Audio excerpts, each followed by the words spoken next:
और भाइयों, महाराज सुहेलदेव ने विदेशी आक्रांता सालार मसूद को यही की धरती पर धूल में मिटाने का, मिट्टी में मिलाने का काम किया था। और इसीलिए इन सभी महापुरुषों के सी चरणों में, तीर्थंकरों के चरणों में, भगवान बुद्ध के चरणों में, माता जानकी, लव कुश के चरणों में और महर्षि वाल्मीकि के चरणों में नमन करते हुए मैं आप सबको हृदय से अभिनंदन करता हूं।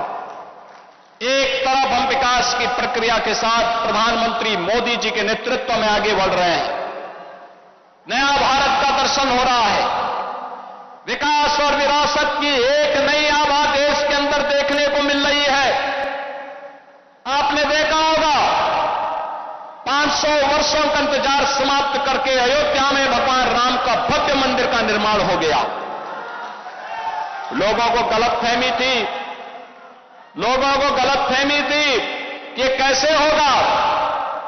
तब भी हर सनातन धर्मावलंबी एक ही बात कहता है, एक ही कहता था, रामलला हम आएंगे, मंदिर वहीं बनाएंगे। बन गया ना मंदिर, रामलला विराजमान हो गए। अयोध्या दुनिया की सबसे सुंदरतम पर्यटन नगरी के रूप में स्थापित हो रही है। और अभी 19 अक्टूबर को दीपोत्सव का भव्य आयोजन इस बार फिर से अयोध्या में होने जा रहा है। उसकी तैयारी के लिए आप भी घर घर में दीपक जलाइए। ये नए भारत का दर्शन कराता है हमें। भारतीय संस्कृति जितनी समृद्ध होगी, भारत जितना मजबूत होगा, लोक कल्याण का और वैश्विक कल्याण का मार्ग उतना ही सशक्त होगा।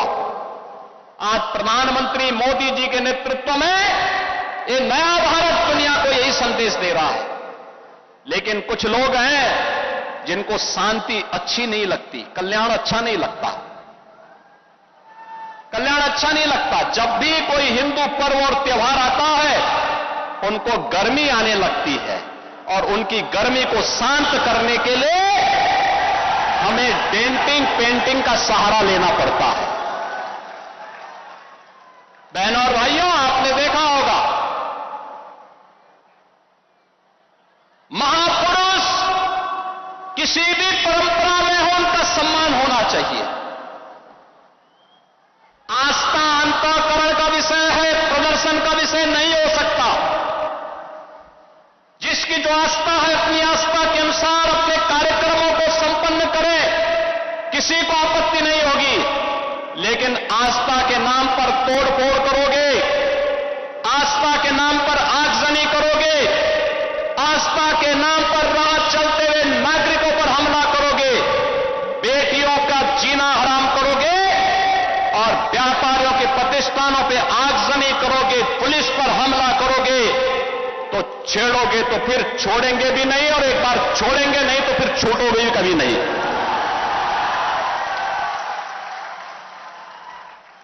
आपने देखा होगा एक तरफ इस्लाम के में कहते हैं कि हम बुत परस्ती का विरोध करते हैं, ये उनका विषय है, उनका दर्शन है, उनकी फिलॉसफी है। हम तो मूर्ति पूजक हैं, हम मूर्ति पूजक हैं, भगवान की उपासना करते हैं। साकार ब्रह्म का भी और निराकार ब्रह्म की भी उपासना सनातन धर्म की इसकी इजाजत देता हमें। और इस्लाम का अनुयायी कहता है कि हम बुत परस्ती का विरोध करते हैं, उससे वे नफरत करते हैं। और दूसरी तरफ आई लव मोहम्मद कह करके अव्यवस्था और आगजनी तोड़फोड़ का सहारा ले रहे हैं। उन्हें मालूम है ये शारदीय नवरात्रि है, विजयादशमी का पर्व है, और शारदीय नवरात्रि को अगर अव्यवस्था पैदा करोगे, चंड मुंड बनकर के कार्य करोगे तो मां भगवती कभी बर्दाश्त नहीं करने वाली है। मां भगवती तो ऐसे चंड और मुंडों को रोकने का ही कार्य करती है। इसीलिए सभी सनातन धर्मावलंबी मां भगवती दुर्गा की पूजा इसीलिए करती है जिससे शक्ति अर्जित कर सके।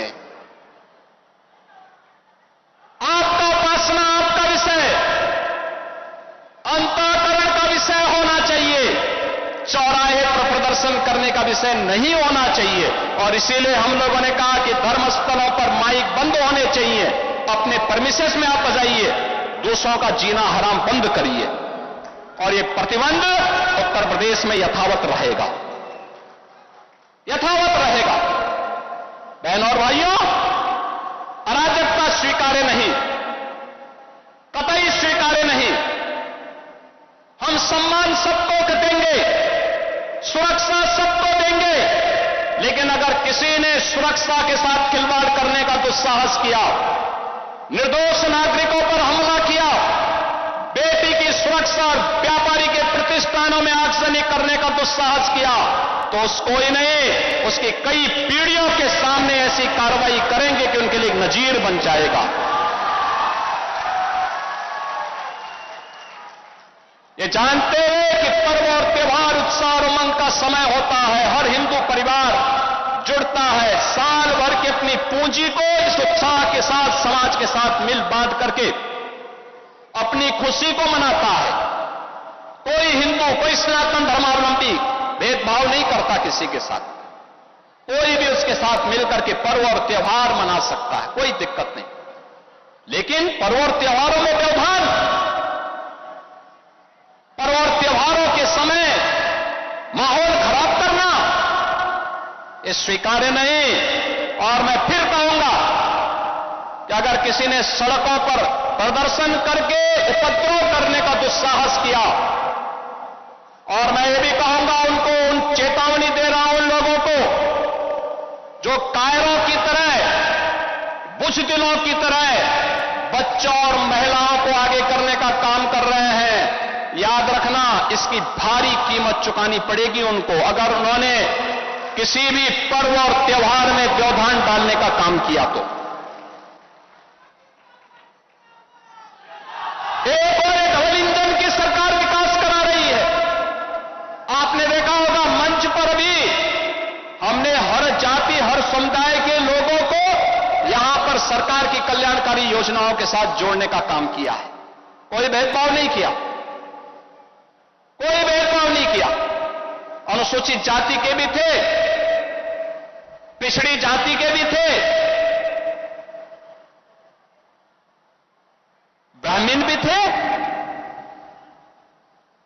हर एक को सुविधा मिलनी चाहिए, सम्मान मिलना चाहिए, संरक्षण मिलना चाहिए।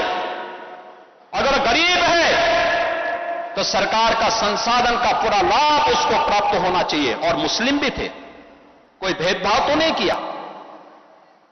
सबका साथ और सबके विकास के साथ सरकार कार्य कर रही है। सड़क बन रही है, श्रावस्ती में एयरपोर्ट बन रहा है। अब याद करिए, इतना बड़ा एयरपोर्ट, आने वाले समय में बड़े बड़े जहाज श्रावस्ती में उतरेंगे तो देश और दुनिया का टूरिस्ट यहां पे आएगा, विकास श्रावस्ती का होगा। लेकिन कुछ लोगों को विकास अच्छा नहीं लगता, कुछ लोगों को विकास अच्छा नहीं लगता। वे लोग तालिबानी व्यवस्था पे विश्वास करते हैं। वे लोग आज भी दारुल इस्लाम में विश्वास करते हैं। आज भी मैं उनसे कहना चाहता हूं कि तालिबानी व्यवस्था और यह दारुल इस्लाम की उनकी मंशा उनको जन्नत में भी पूरी नहीं होने वाली है, जहन्नुम में उससे पहले उनको जाना पड़ेगा। भूल गए लोग, ये नया उत्तर प्रदेश है, नया भारत का उत्तर प्रदेश। अगर यह विकास कराना जानता है, अगर यह सबका साथ और सबके विकास के कार्यक्रमों को प्रभावी ढंग से आगे बढ़ाना जानता है, बिना भेदभाव के योजनाओं का लाभ हर तबके को देना जानता है, तो उपद्रवियों से और माफिया तत्वों से सख्ती से निपटना भी जानता है। वह समय गया दूर जब 8.5 वर्ष पहले सपा की सरकार में, कांग्रेस की सरकार में, बसपा की सरकार में इन उपद्रवियों को सरकार अपने आप बुलाती थी, नाक रगड़ती थी, इनके सामने नतमस्तक होती थी, इनको लूटपाट करने की, बेटी की सुरक्षा के साथ खिलवाड़ करने की, व्यापारिक प्रतिष्ठानों में आग लगाने की छूट देती थी, गरीबों की जमीनों पर, सरकारी जमीनों पर कब्जा करने की छूट देती थी।